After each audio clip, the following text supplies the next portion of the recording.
Irmãos, hoje venho falar sobre algo que tem travado a caminhada de muitos de vocês: o apego às formas religiosas.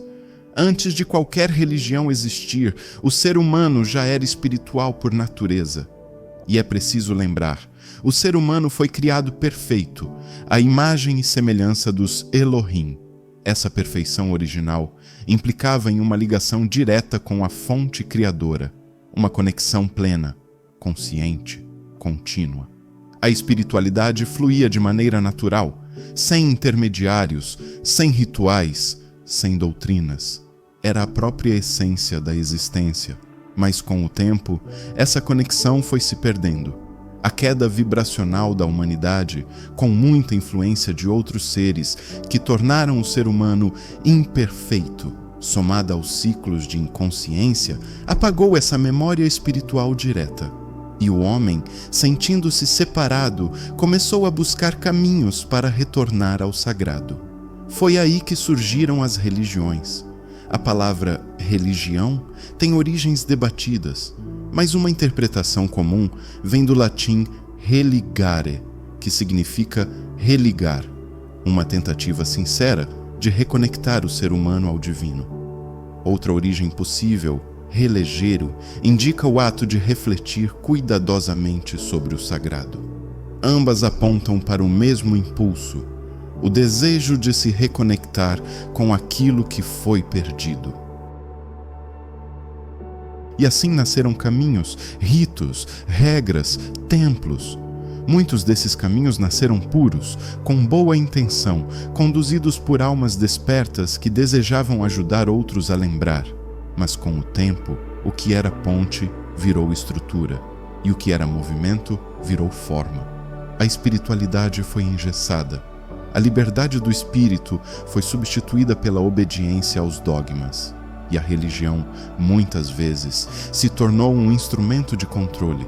E talvez um dos sinais mais evidentes de que algo se perdeu no caminho seja a intolerância entre as religiões. Se todas realmente buscassem a mesma fonte, por que tanta divisão? Por que tantos conflitos em nome do que é sagrado? É hora de refletir. Será que são deuses diferentes em cada religião? Ou será que foi o homem quem distorceu, fragmentou e disputou a verdade, transformando o divino em propriedade exclusiva de doutrinas? Nenhuma verdade absoluta pode nascer da separação. E nenhuma religião que ensine o ódio em nome de Deus pode, de fato, representá-lo. O espírito une, o ego divide. E a intolerância entre religiões é uma clara manifestação do ego disfarçado de fé.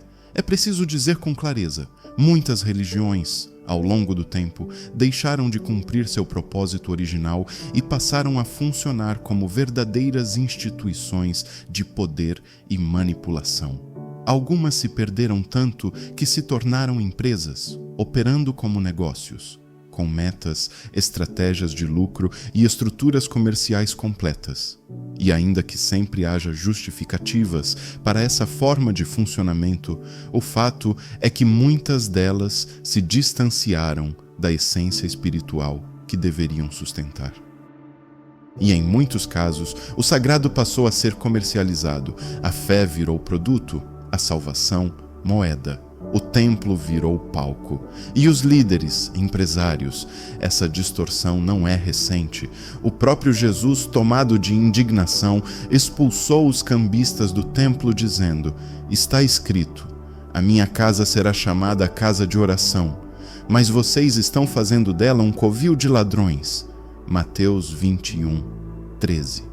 Ele não condenava o templo em si, mas sim o que haviam feito com ele, transformando o que era divino em instrumento de lucro.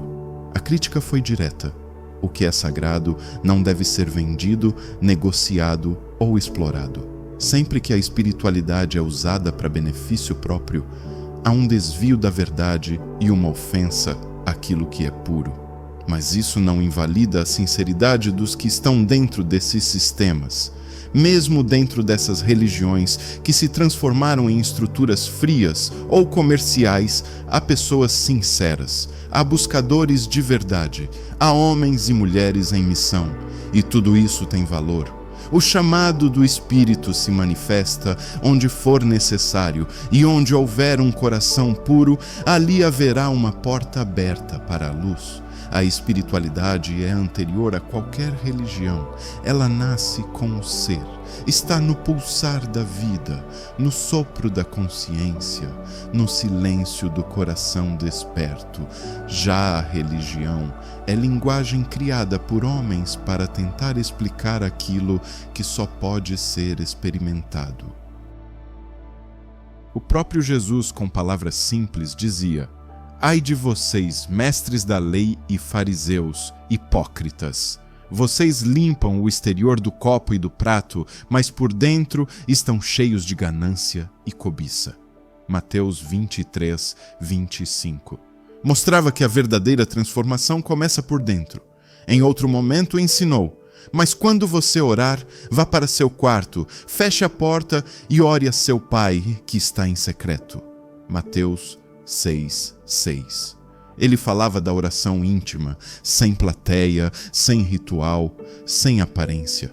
Uma conexão verdadeira. Já dissemos aqui que o espírito encontra brechas, e é justamente nas frestas da rigidez religiosa que ele se manifesta.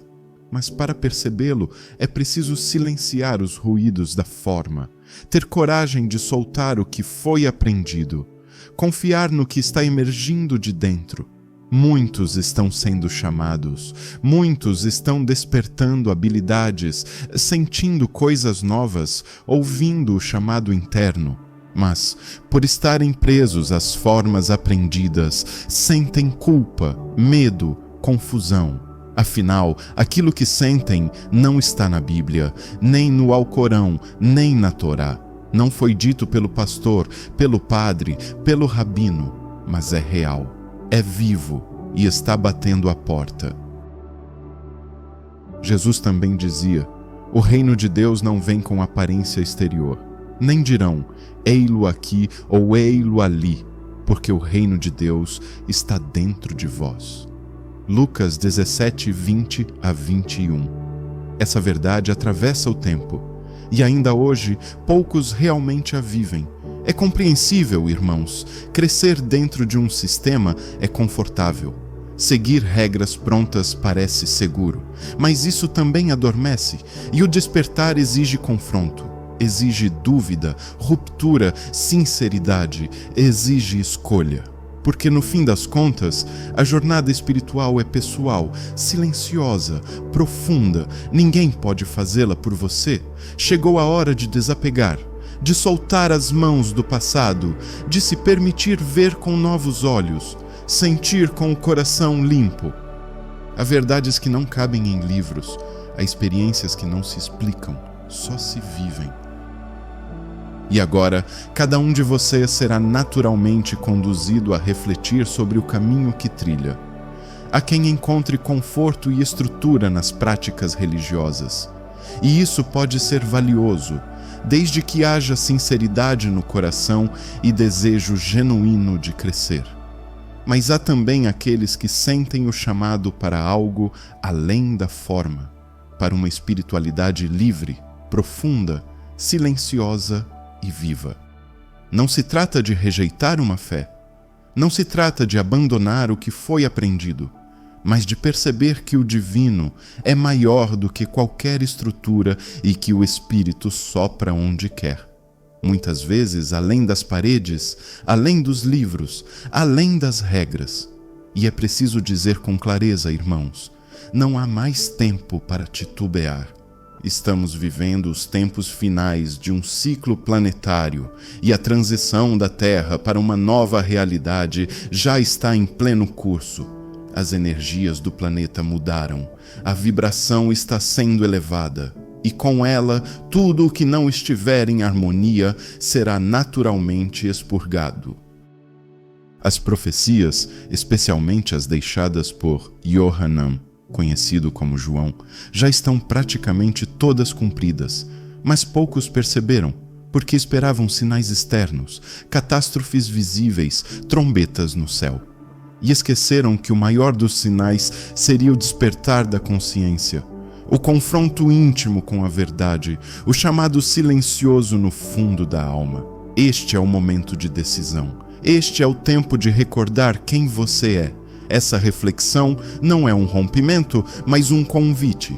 Não é negação, é expansão, não é desconstrução, é lembrança. Lembrem-se, o reino nunca esteve lá fora, o reino sempre esteve dentro. Eu sou Ninurta e venho te lembrar que a verdadeira luz não habita em templos feitos por mãos humanas, mas no santuário vivo da sua consciência desperta. Até a próxima mensagem.